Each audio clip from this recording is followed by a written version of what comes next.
उत्तर प्रदेश के deputy CM Keshav Prasad Maurya आज भाजपा युवा मोर्चा कार्य समिति की बैठक में शामिल हुए। इस दौरान उन्होंने कहा, जनसंपर्क अभियान हमें 2024 में महाविजय की ओर लेकर जाएगा। 2024 में 80 सीटें भाजपा की झोली में आएंगी। विपक्षी पार्टियों पर तंज कसते हुए उन्होंने कहा, 9 साल में भाजपा ने वो कर दिखाया है जो 60 वर्षों में नहीं हुआ। वहीं उन्होंने सपा पर प्रहार करते हुए कहा कि सपा दंगाइयों के लिए काम करती है, जनता के लिए नहीं। 2024 में सपा की साइकिल कहीं नहीं दिखेगी। देश आगे बढ़ा है, देश दुनिया में आगे बढ़ा है और उत्तर प्रदेश तो आगे बढ़ा ही है। और हमारी डबल इंजन की सरकार माननीय नरेंद्र मोदी जी के नेतृत्व में देश में, आदरणीय योगी जी के नेतृत्व में प्रदेश में सबका साथ सबका विकास। देखिए, श्री अखिलेश यादव जी की पार्टी सपा समाप्तवादी पार्टी बनने की पहले ही शुरुआत हो चुकी थी और 2024 के लोकसभा चुनाव में सपा की साइकिल शायद यूपी में कहीं आपको दिखाई नहीं देगी। उत्तर प्रदेश के उप मुख्यमंत्री ब्रिजेश पाठक अमेठी के 1 दिवसीय दौरे पर आए। इस दौरान डिप्टी सीएम त्रिपाठी से जब एसबीएसपी के अध्यक्ष ओम प्रकाश राजभर के साथ हुई मुलाकात पर सवाल पूछा गया कि क्या राजभर भाजपा के साथ गठबंधन करने वाले हैं, इस पर उन्होंने कहा वो समय ही बताएगा, लेकिन ओम प्रकाश कहीं भी रहे हमारे मित्र हैं और हमारे साथ हैं। राजभर को लेकर के तमाम तरह की बातें हो रही हैं। राजभर पुराने हमारे मित्र मंडली में हैं और वो चाहे कहीं रहें लेकिन हैं हमारे साथ हो। क्या भाजपा में आने वाले? नहीं, भारतीय जनता पार्टी ने तो समय आने पर पता चलेगा, लेकिन हमारे मित्र हैं लंबे समय से। नए संसद भवन को लेकर चल रही सियासत के बीच योगी सरकार के मंत्री अनिल राजभर ने विपक्ष पर पलटवार करते हुए कहा, विपक्ष जिस प्रकार से बर्ताव करती है उसे देखते हुए उन्हें बुलाया भी नहीं जा सकता है। राहुल गांधी को संसद देखने का सुनहरा अवसर मिला था, लेकिन उन्होंने वो मौका गंवा दिया। उन्होंने भारतीय श्रमिकों के हाथ से बने लोकतंत्र के नए मंदिर को देखने से मना कर दिया। विपक्ष केवल पीएम मोदी का विरोध करना जानती है। वहीं सपा अध्यक्ष अखिलेश यादव पर हमला बोलते हुए उन्होंने कहा, अखिलेश का आपा खोना स्वाभाविक है क्योंकि सपा की राजनीतिक जमीन खिसक रही है। अब वो मुद्दों पर बात करना भूल गए हैं। अब मुझे नहीं लगता कि दोबारा राहुल गांधी जी इसको पता नहीं कब देख पाएंगे कि नहीं देख पाएंगे। तो ये सही बात है, एक अच्छा अवसर था आना, भारत के लोगों ने बनाया था, हमारे भारत के इंजीनियर ने मिलकर, हमारे श्रम शक्ति ने मिलकर ये लोकतंत्र के नए मंदिर का निर्माण किया था। ये अच्छा अवसर था उसका गवाह बनने का, उसको देखने का।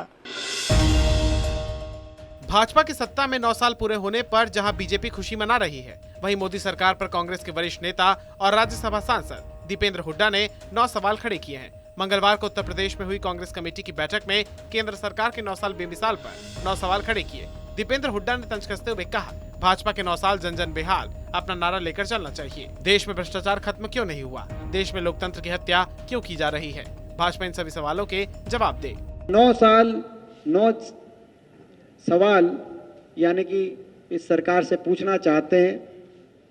मैं वो एक एक करके प्रश्न आपके बीच में रखता हूं, जो हम 9 प्रश्न पूछ रहे हैं, और उन 9 प्रश्नों पे सरकार जवाब दे।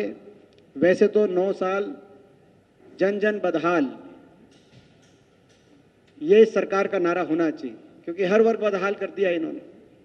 मगर प्रश्न है 9। पहला प्रश्न अर्थव्यवस्था, इकोनॉमी पे। ऐसा क्यों है, हमारा कांग्रेस का प्रश्न सरकार से, ऐसा क्यों है कि देश में महंगाई और बेरोजगारी आसमान छू रही है? क्यों अमीर और अमीर हुए हैं आपके कार्यकाल में गरीब और गरीब, यानी कि अमीर और गरीब में अंतर विश्व के इतिहास में रिकॉर्ड स्तर पे आज भारतवर्ष में पहुंच गया है। पहलवान यौन उत्पीड़न के आरोपों को लेकर डब्ल्यूएफआई प्रमुख और भाजपा सांसद बृजभूषण शरण सिंह के खिलाफ विरोध के निशान के रूप में अपने पदक गंगा नदी में विसर्जित करने के लिए हरिद्वार पहुंचे, जिसका वीडियो वायरल हो रहा है। इसी बीच नरेश टिकैत भी हरिद्वार पहुंच गए, जहां उन्होंने पहलवानों से मुलाकात की और उनसे मेडल लिए और उनसे 5 दिन का वक्त मांगा।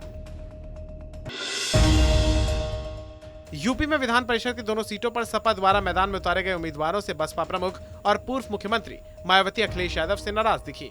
उन्होंने ट्वीट कर समाजवादी पार्टी को दलित और पिछड़ा विरोधी बताया। मायावती ने ट्वीट में लिखा, यूपी विधान परिषद की 2 सीटों के लिए कल हुए उपचुनाव में हार निश्चित होने के बावजूद चुनाव में सपा द्वारा दलित व ओबीसी उम्मीदवार को खड़ा करना, हरवाना तथा ज्यादा संख्या बल होने पर इनकी अनदेखी करना ये साबित करता है कि इन वर्गों के प्रति सपा की षड्यंत्रकारी नीति थोड़ी भी नहीं बदली है।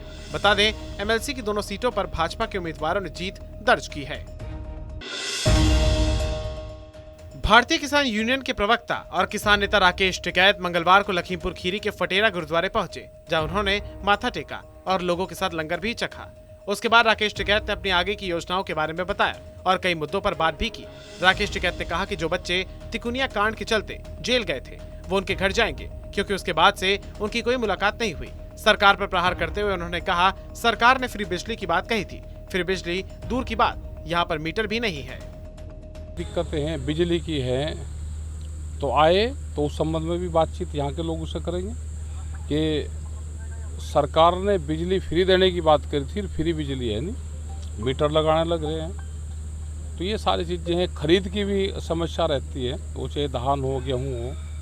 गेहूँ का थोड़ा सा ठीक सा रहा, लेकिन धानों की समस्या आती है। ये सारी दिक्कतें हैं। देश की राजधानी दिल्ली में रविवार को सरेआम 16 साल की लड़की साक्षी की एक गुस्साए आशिक सिरफिरे साहिल ने हत्या कर दी। इस पूरे हत्याकांड ने पूरे देश को सदमे में डाल दिया। अब इस मामले में बागेश्वर धाम के बाबा धीरेन्द्र शास्त्री ने अपना गुस्सा जाहिर करते हुए कहा, लोग हमें कट्टरवादी कहते हैं, वो कहते हैं कि हम विवाद खड़ा करते हैं, लेकिन अपनी बहन का जब हम ये हाल होते हुए देखते हैं तो शायद ही इस दुनिया को कोई भी भाई होगा जिसका खून नहीं खौलेगा। बता दें, पुलिस ने 24 घंटे के अंदर आरोपी साहिल को बुलंदशहर से गिरफ्तार कर लिया था। उत्तराखंड में लगातार हो रही बेमौसम बारिश ने अब वैज्ञानिकों को चिंता में डाल दिया है। बेमौसम बारिश के चलते वैज्ञानिकों को उच्च हिमालय क्षेत्रों और हर सीजन में उगने वाली जड़ी बूटियों को होने वाला नुकसान की चिंता है। वैज्ञानिकों का कहना है कि बर्फबारी, बारिश और ओलावृष्टि के कारण अप्रैल और मई में तापमान काफी कम हो गया है, जिससे औषधियों का विकास धीमा हो गया है और इसके चलते वैज्ञानिकों को डर है कि कई बेशकीमती जड़ी बूटियां विलुप्त न हो जाएं।